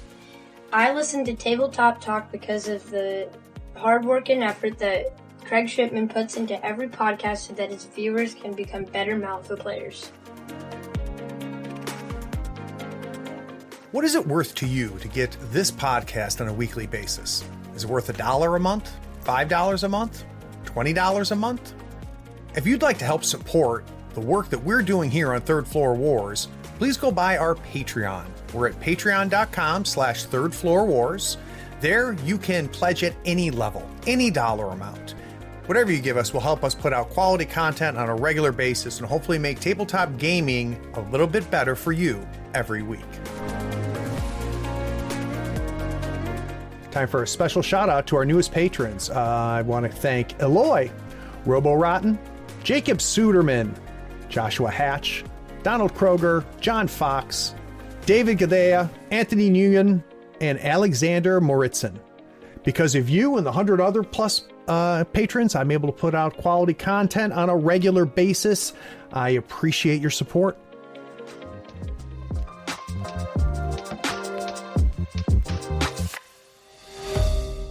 There are so many online retailers. It can be hard to find one that is trustworthy, has great prices, along with some reliable customer service. On the third floor, we love ordering our gaming goodies from Gadzooks Gaming.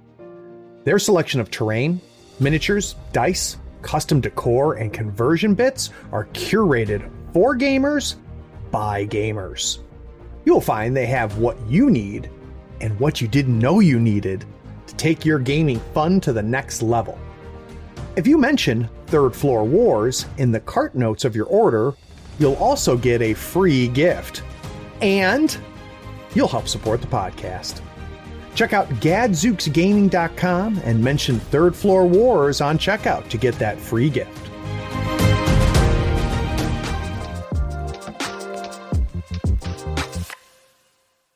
So during the break, we were the three of us were, or four of us were talking, and all of the stuff we've talked about up to this point in this episode is really, really valuable.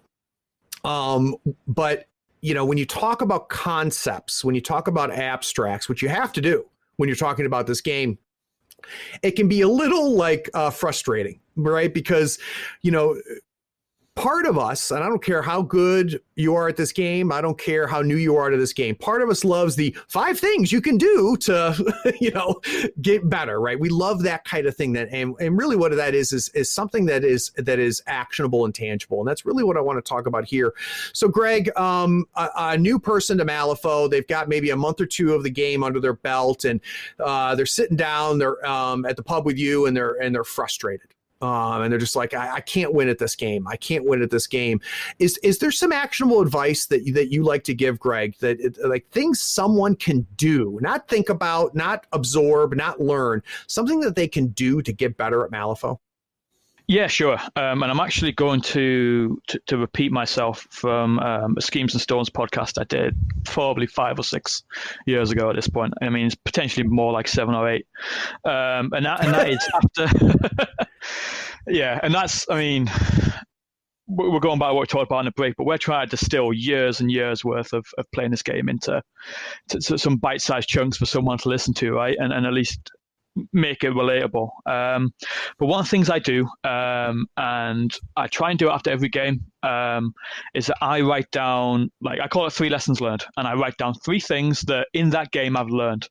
And now after every game, you're going to have, especially when you start, right, there's going to be 10 different things. There's going to be 40 different things, like, or this, or this, or this. And part of the reason we're sticking with 3, right, is that 3 things is manageable, right?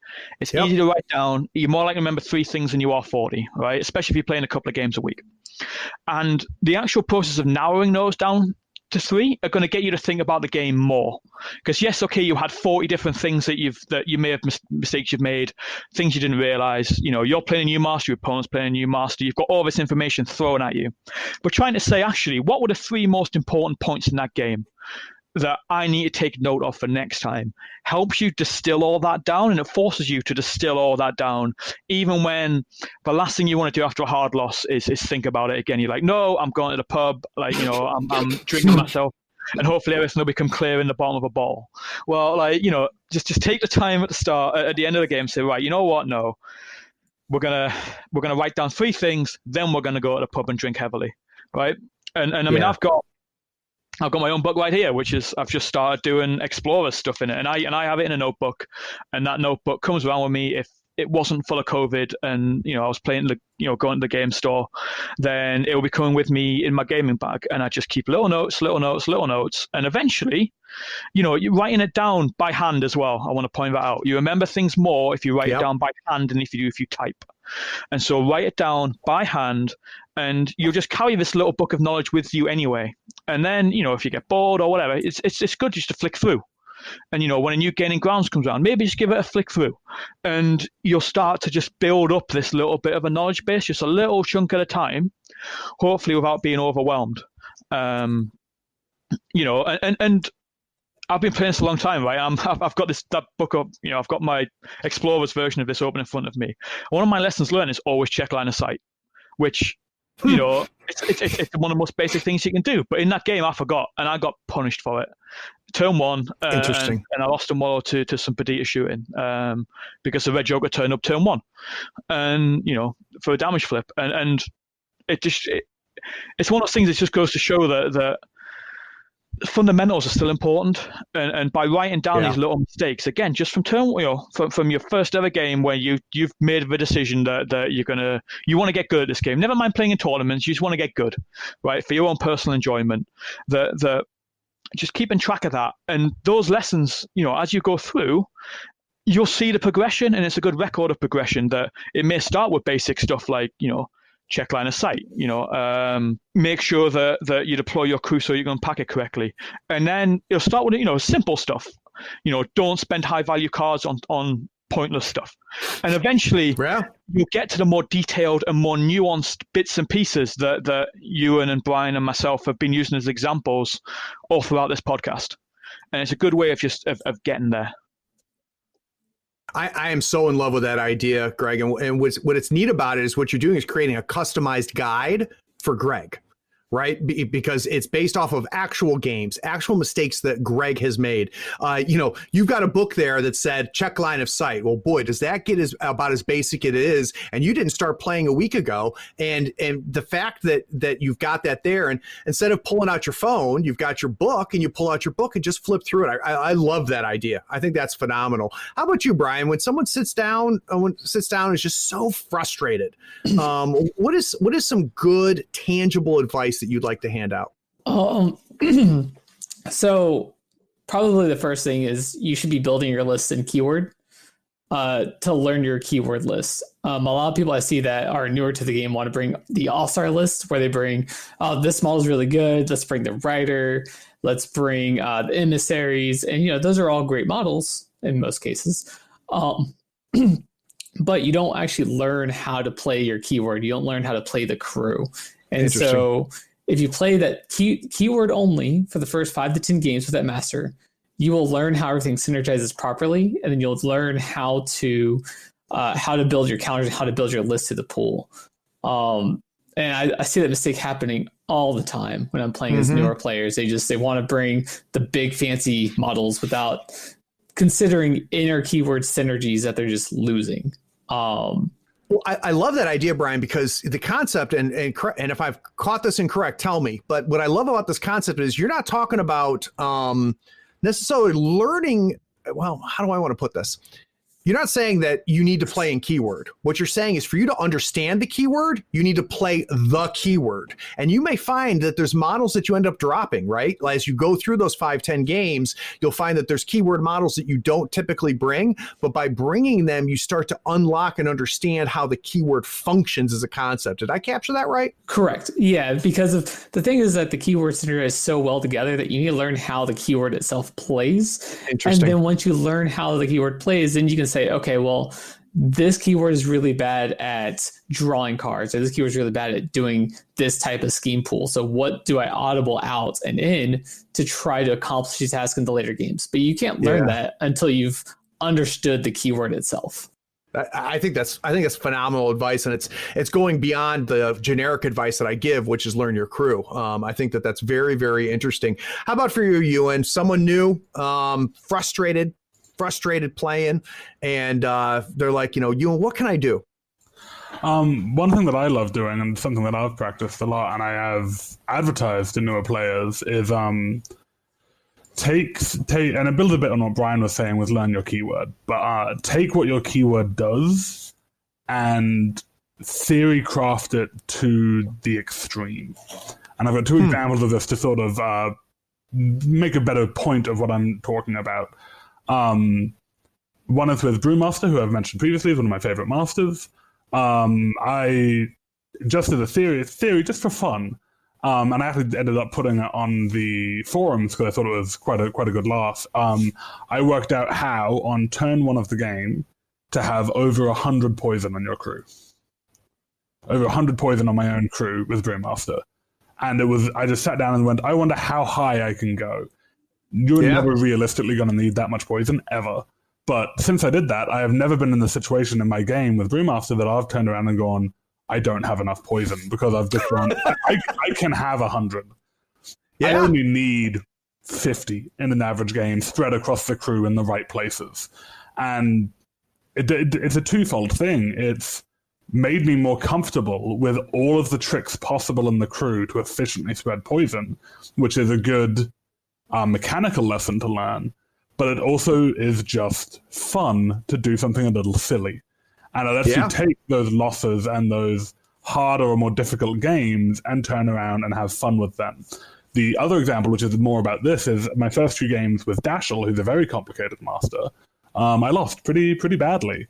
And I was a bit put out by it because I'd heard all the stuff about Dashel's amazing. I'd read his cards. I was going like, oh yeah, but I just couldn't make him work.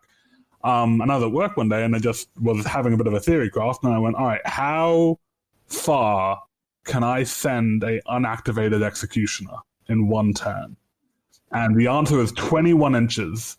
And that executioner has fast and 3 focus, and it's gone 21 inches without activating.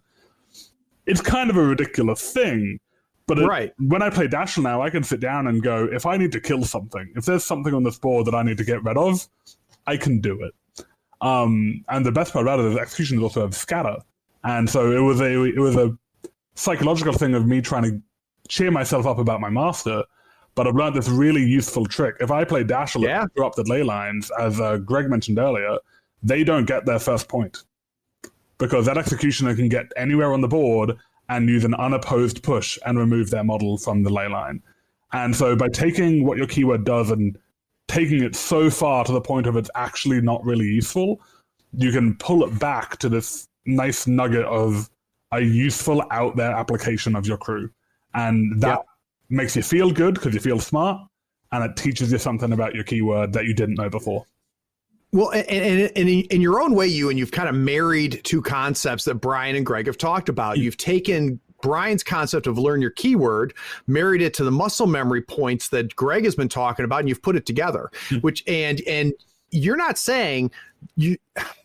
So one of the things that tempt people in Malifaux is the combo. Right? Mm-hmm. What is a good combo?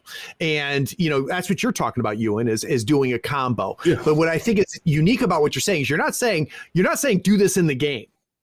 What you're saying is understand it. And so that you can conceptualize other concepts, great sentence, so that you can digest other things on top of it and create a muscle memory, which I think that is a very interesting marriage of 2 concepts that we've been hammering home. Greg, you get another one. So the guy goes, okay, that's great. I bought my notebook. People listening right now are on Amazon ordering notebooks. What is something else that you like to tell people? So this is it literally ancient concept. I'm pretty sure it's inscribed at Delphi. So where you had the Oracle back in ancient Greece, right? Like on the Temple of Apollo. And I'm pretty sure it's written above the door. And I'm going to spare you me trying to speak ancient Greece. But it's roughly translates to know thyself. And what I mean by that is, and I've kind of hinted on it while I've been talking, is know who you are as a player. And if Malifaux is your first miniatures games, it's going to be a little bit harder. But when you look back, how do you like to play? And so I've said, I like to play glass cannons, right? I like stuff that's fast. I like stuff that's maneuverable, and I'll sacrifice other things to achieve that, right? And I got there because I played Dark Eldar on 40k. I played, Circle Oboros in Privateer Press, right? Like, I like stuff that goes fast. That's my wheelhouse. Yep. And that then helps me, one, find stuff that I'm likely to enjoy playing. So I'm going to stick with it longer. I'm going to practice with it longer. And two, it also helps me contextualize other difficulties I'm having. Right at the start of this podcast, I said I'm playing Jedza because I love the look of it and I think it's great. But that crew is not quick, all right? There's a lot of walk 4 in that crew. And generally, I'm looking at stuff that's walk 6, right? That's the type of stuff I like to identify. And that whole bit about, knowing yourself and just starting in general, just at the very beginning, like, never mind all the stuff we've been talking about, right? We're a long way down the path. And it's simple things that you can set yourself, once you decide and you make that decision that I'm going to be good at this, right? Is let's set some realistic goals. Let's figure out how you like to play.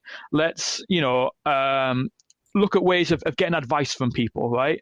Is starting well or time spent preparing is time well worth spent. And there's there's something we keep saying whenever we do engineering projects, which I can't quite remember at this point. And it's going to come to me as soon as this podcast's done. But failing to prepare, failing to prepare is preparing to fail. That sounds about right. And so, it's what Ewan said as well about preparation is worthwhile, but that doesn't include just the games, right? That includes the whole thing of strategy, right? It can almost be boiled down to where to play and how to win, right? But that decision of where to play is not just, right, I'm playing Malifaux. It's right, well, how do I want to play Malifaux? Do I want to go fast? Do I want to go killy stuff? Do I like control style games? Do I like running combos? Do I like playing aggressively? What type of models do I like? There's all these other bits and pieces which, before you put on a table, you've got to enjoy what you're doing, right? So let's figure out what you enjoy. And then what you want to do at the end of this, do you want to be at a very tippy-toppy level? Because that has a lot of time spent. That's got a lot of sacrifices you might not be prepared to make, and I'm quite frankly not anymore. I don't practice or play nearly as much as I used to because it doesn't matter as much to me as it does or as it did. And there's lots of other things to consider, but those, when you're talking about frustration and because it's going to come, right? You're going to be upset at points. You're going to be disappointed. You need to ground that somewhere, and you decide, well, okay, yes, that was a shame.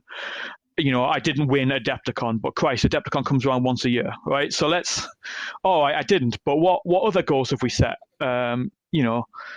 Or what blind spots do I have that, yes, I like playing fast, but actually some scenarios and scheme pools may say, actually, I'm better off playing this bubble crew. And so, do I need to get out of my comfort zone? Was I out of my comfort zone? Was I put out of my comfort zone? Well, unless you know what your comfort zone is, you're not going to be able to answer those questions. Yeah, I think that's really good advice, Greg. And it for those that want to dive into the archive, there's an episode. It was one of the earlier episodes of Tabletop Talk, so it's coming on 2 years now. That Ray and I did an experiment where we tried to match play styles to factions and to masters, and we kind of broke things down. And believe it or not, even though it's a couple gaining grounds ago that we did that, it still matches and it still works, and I do this a lot on this podcast, and I hope people understand this. Like when you listen to my guests on this podcast and on every podcast I do, the intention in a deep dive is for you when I ask somebody what their core crew is in a deep dive, my goal is not for you to write down those models and then you start taking those models with you. What I want you to do is to hear why that's their core crew. Understand why they consider that their core crew. And that's the learning. not what the 5 models were, but why those 5 models, and understand the thoughts behind this. And does that apply to you? And even if those 5 models don't apply to you for your core crew, understanding the thought process is how you're going to take that next step. I think that's fantastic. Bryan, how about for you? What is the last little tidbit we want to leave people with? Play the game out, and try different things. Yeah. I've played so many games where, on turn 3, they go, I'm going to call it here. I just lost this big important key model. And I get it. It's frustrating. I've been in the spot where I lost my master top of turn 2, and it looks devastating. But you're not going to get better by calling it quits when something bad goes your way. You have to play it out. You have to struggle. And even if you're going to lose, you need to see what your crew can do to bounce back, how many points you can score. And then maybe at that point, you start doing weird, kooky things to figure out what type of synergies that your models have. Like, oh my God, my Necropunk actually has Onslaught. Let's see if I can go kill his model with the Necropunk, right? Yeah. And it's not good, but what that will also teach you is it will teach you how to audible properly. So if you're in a tournament where every point matters, you can audible into key scenarios or key points or key decisions that you wouldn't have known if you hadn't been in that bad spot before. Yep. I that's good advice. No, I could not agree more. And it ties into something else that I've talked about and people and guests have talked about before. When we're working through this, and it gets into analysis paralysis, and it gets into the conversation about the game is not a 5-turn game because you can't play the game in 5 turns in 2 hours. And it's advice that I have been given and I've handed out very often, which is stop thinking and do something. Right. And here's why. Yes. This is a complicated game. All of these heady concepts that we've been talking about, when you're at the table, you could spend 15 minutes deciding what is the optimal move now. What is the best move in this scenario? And you could spend 15 minutes thinking about it. I argue you will become a better player if you just activate a model. Like, do some of that. Don't get me wrong, but activate a freaking model and start playing the freaking game. And it ties to exactly what you were saying, Bryan, about, play the game out is you are not going to get better at Malifaux if you're not flipping cards and moving models. And that's why the two are tied together. And every game of Malifaux you play is not top table at Nova. Okay. So just play. Just play. So if you find yourself locked up and you can't figure out what to do and you've already spent 3 minutes thinking about it, pick a freaking model, activate the model, do the best you can with it, then go to your notebook that Greg told you to buy at the end of the match and add that to your top 3. And that's going to lead you to be better at this game, not spending 15 minutes figuring out what was the best decision to make at that point. Ewan, you get the last word. What is your last bit of advice? Honestly, I don't know. It might seem a bit on the nose, but I really do believe it, especially in my local meta. Play for fun. Yeah. Show up. You are here to play a game. It's your hobby. Play for fun. And if you play for fun, you are going to keep playing, and then you're going to get better. The players in our meta who come in and play really competitively, and they're always chasing like this really practical advance, I feel grow the slowest because they're too locked in. And my friends and I, who are all exceptional players, we're normally the top 3 or top 4 in our local events. We all come in and we just sit down with masters we like the look of. All my favorite masters, the masters I picked, I'm like, that model looks cool. I'm going to make it work no matter what. And just play for fun. Take all this other advice we've given you and think about that. But so long as you keep having fun with a game that we all love here, you're going to keep getting better every game, bit by bit. Play for fun and you'll get there in the end. And intentional or not, Ewan, I think what you did is just you wrapped a bow on. I think everything that we've talked about, because there's so many layers to that last piece of advice that I think it encapsulates this. Gentlemen, I really appreciate you taking the time and coming on. I am not disappointed. I knew that bringing the 3 of you on would would yield a good episode. I have a sneaking suspicion there's a lot of people sitting down right now at the end of this episode going, yeah, I might need to listen to this again. And I think that with this podcast, there is a handful of episodes that I tell people listen to it twice, because you took in maybe 70% the first time you heard this. And when you listen to it again, there's going to be 30% of content that you didn't even realize was there, because it was packed full. So Bryan, any shout outs or plugs you want to get out there? Just want to thank my local meta for putting up with my craziness, all my back and forth, like theory crafting, and with the Vassal World Cup, it's always like, oh my God, this master, what do I do? And it's just a lot of back and forth. Also tell my friends overseas that I've gained playing Vassal. It's been good times.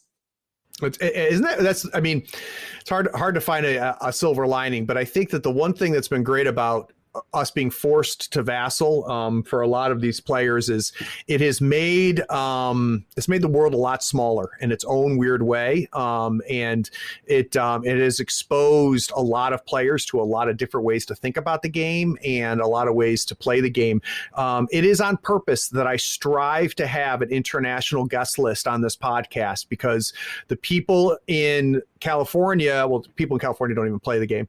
The people in North Carolina play the game differently than the people in the UK, and the people in Australia, and the people in Russia, and the people in the Netherlands. And that's why I like to have so many different voices. So yeah, I agree, Bryan. Ewan, any shout outs or plugs? Everyone in my local meta, make the game fun. Those of us who just chill out and have some games, I love them all to bits. Got a great community. And how about for you, Greg?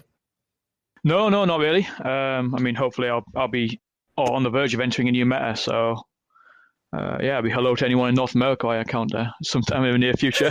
Watch out, Canada. Good luck. All right. And for those of you that stayed around to the end to listen, I appreciate it. Take care. Be sure to follow us on Facebook, Twitter, YouTube, and Twitch so you don't miss the avalanche of content we create. Links are in the show notes. Be sure to check out our shop on thirdfloorwars.com for the latest in gaming apparel and gear. There you'll also find the latest information for the US Faux Tour. Find out where you rank in your conference or even in the entire United States. Get those models built, painted, and ready so we can see you at the next US Faux Tour Masters event. Please take a moment to write a review of this pod on your favorite platform. Rating and reviewing helps us find more listeners almost as cool as you are.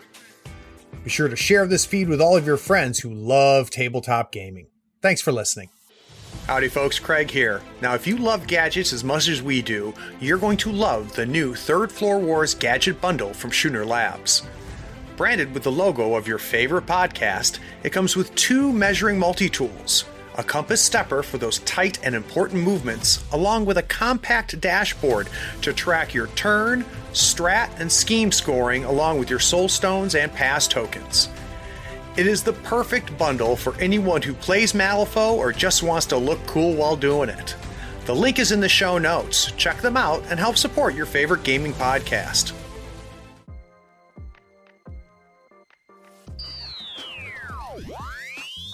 All right. Excellent, guys. Excellent.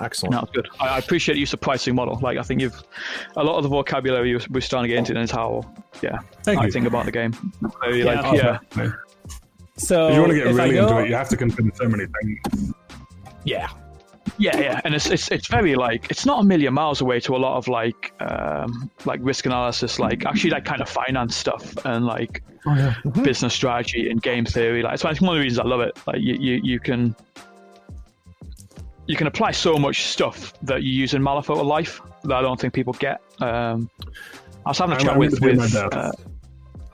I'm going to cram as much math into this game that we love as I can. Yeah.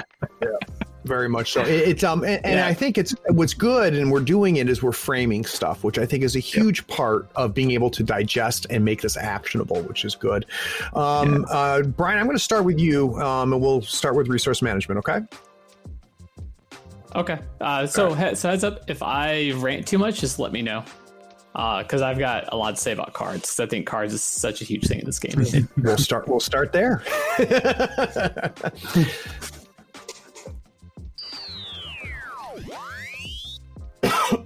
Excuse me. All right. So now, framing wise, we don't want to get lost in the weeds, right? So like let's not like talk about how to win with Reva, right? Right. But I do want to I do want to talk about basically what can I do mentally? How can I approach master selection? How can I approach crew building? How can I approach scheme selection as a winning player? Does that make sense? Yeah, I got some stuff to say about scheme selection. Don't you worry. Beautiful.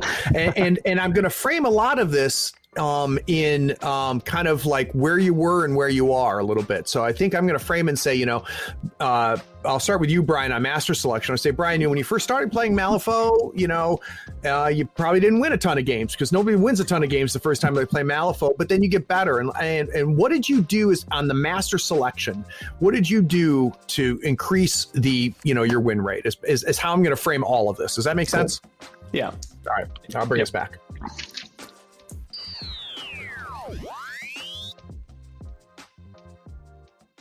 Hey, are you still here? Look, the podcast is over. And you sat through all of the breaks and bloopers? Well, if you're here, you might as well run over to patreon.com and become a supporter. Don't forget to rate and review this podcast too while you're at it, on whatever platform you're listening to. I do appreciate you sticking around. Take care.